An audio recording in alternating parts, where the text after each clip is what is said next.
30 avril 2018, la police veut expulser un homme du Togo, mais les réfugiés à Elwangen protestent pacifiquement et de façon autonome contre son expulsion.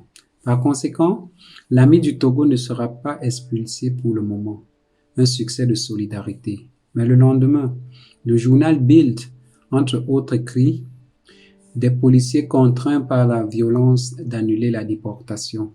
150 Africains auraient démoli les voitures de police. Un gros mensonge. Le Bild est déjà connu sous ce type de reportage raciste. » À Elwangen, en mai 2018, nous avons reçu une attaque massive de la police qui sont entrés dans notre camp de réfugiés et ils ont attaqué en masse le camp des réfugiés. Ils étaient au nombre de 600 personnes et ça a été traumatisant.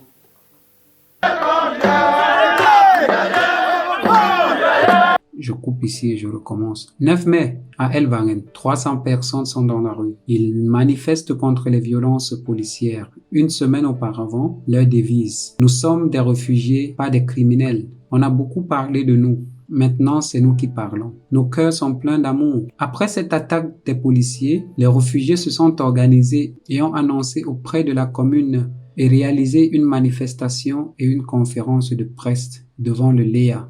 De nombreux journalistes d'Allemagne sont venus. De nombreux militants ont soutenu la conférence de presse. Par exemple, Comboni, de l'organisation des réfugiés de l'église Elwangen. Lors de la conférence de presse, les réfugiés eux-mêmes rapportent ce qui s'est exactement passé. Il n'y a jamais eu une telle conférence de presse en Allemagne. Ils s'adressent également et directement aux habitants d'Elwangen. Il y a parmi nous ceux qui font des travaux volontaires dans le camp. Il y a parmi nous ceux qui aident dans des différentes tâches concernant la ville d'Elwangen. Et c'est ce que nous voulons vous faire savoir parce que plus tu approches quelqu'un, plus tu vas le connaître. Si vous, population de Elwangen, vous nous rejetez, disant que nous nuisons à votre tranquillité et que nous nuisons à votre ordre civil, ça veut dire que vous ne pourrez jamais nous connaître. Vous, population de Elwangen, donnez-nous la possibilité de vous approcher. Alassane Fouapon et Zaya Eraoui ont enregistré cette manifestation quelques semaines plus tard. Le 20 juin 2018, Alassane Fouapon est soudainement déporté en Italie à 3 heures du matin. Un acte de vengeance raciste. Le Freundeskreis Alassane se constitue alors avec un mouvement de solidarité à l'échelle nationale. En peu de temps, 30 000 signatures sont recueillies dans toute l'Allemagne et exige le retour de Alassane. 6 mois plus tard, le moment est venu. Alassane Fouapon rentre dans l'Allemagne. Alassane Fouapon rentre en Allemagne. Il demande à nouveau l'asile et poursuit la province du Baden-Württemberg.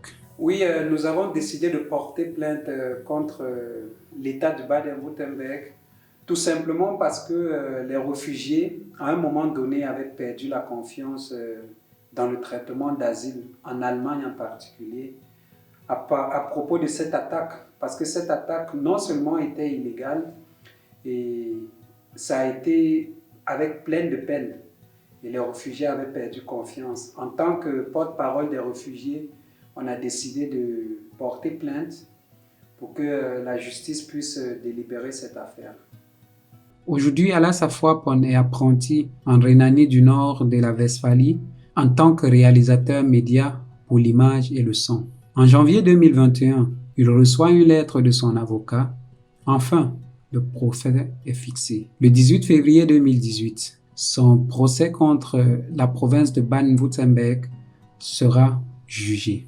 Notre rédaction s'est rendue aujourd'hui au cabinet d'avocats Meister et partenaires pour s'entretenir avec Alassane Fouapon et son avocat Franz Jasenski afin de connaître le sujet exact du procès.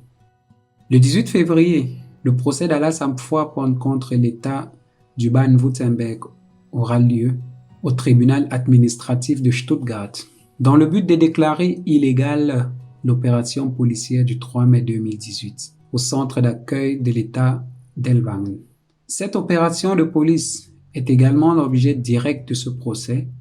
Toutes les accusations selon lesquelles les réfugiés auraient eu recours à la violence pour empêcher l'expulsion se sont ensuite évaporées et ont été exposés comme des mensonges. Mais cette action policière a également été le point culminant de la vague réactionnaire visant à imposer une politique envers les réfugiés, tout à fait réactionnaire en République fédérale allemande.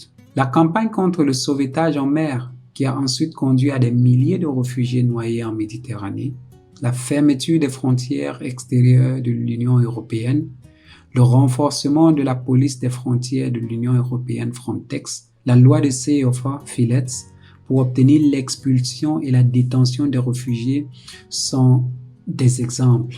Des espaces de non-droit ont été créés. Par exemple, la police devait être autorisée à entrer dans les habitations des réfugiés sans ordonnance du tribunal, une question qui fera également l'objet du jour du procès à Stuttgart. Par conséquent, non seulement l'opération policière dans le Léa, mais aussi toute cette politique réactionnaire de l'Union européenne en matière de réfugiés, déterminée de manière décisive par le gouvernement de Merkel et Seehofer en République fédérale allemande, est en procès. Mais le procès comporte bien d'autres aspects. Par exemple, la descente de police a eu lieu dans le Baden-Württemberg, où c'était dans le gouvernement et dirigé. La descente de police a eu lieu dans le Baden-Württemberg, un État dont le gouvernement est dirigé par les Verts, sous la direction du Premier ministre Kretschmann. Le chef du Lea Ellwangen appartient également à ce groupe. Il est important car il est aussi l'expression de la volonté de passer à l'offensive contre cette politique. Al-Assad a poursuivi l'État du Baden-Württemberg et la police du Baden-Württemberg. Cette mesure offensive a attiré l'attention même dans les milieux bourgeois car elle a montré que les réfugiés ne doivent pas tout supporter et n'ont pas à tout supporter. Cela est également démontré par le fait que le procès se déroule dans les conditions de Corona et seuls 10 spectateurs sont autorisés. Bien sûr, nous sommes favorables à la protection de la santé, à l'observation de la distance et du masque. Toutefois, les autres mesures de police dites de session du tribunal ne sont pas justifiées sous l'angle de Corona. L'accès n'est accordé qu'à ceux qui se laissent fouiller, remettent leur sac, leur téléphone, etc. Nous ne connaissons pas de telles mesures que dans les procès à cas de terroristes. Cela signifie que le public est considéré dès le départ comme des fraudeurs, des fauteurs de troubles potentiels et fait l'objet de discrimination. On soupçonne que cela est conforme aux actions menées contre les réfugiés à Ellwangen. Les amis et les auditeurs du procès sont également discriminés dès le départ. Nous allons protester contre tout cela et demander l'annulation. Ça joue un très grand rôle dans le traitement de l'asile des réfugiés en Allemagne. Et si une victoire quelconque arriverait, je pense que ça serait un bien pour nous, vu que nous allons anéantir plusieurs lois restrictives du traitement de l'asile. Möchtest du noch ein Wort an alle Flüchtlinge richten? Ce que je voudrais dire à tous les réfugiés qui tardent et qui ne veulent pas venir au procès, c'est juste vous dire, avoir peur ne servira à rien. Et plus nous sommes nombreux, plus il y aura de l'affluence et plus notre plainte portera ses fruits. Et j'espère que je peux compter sur vous en ce jour pour venir et soutenir le mouvement.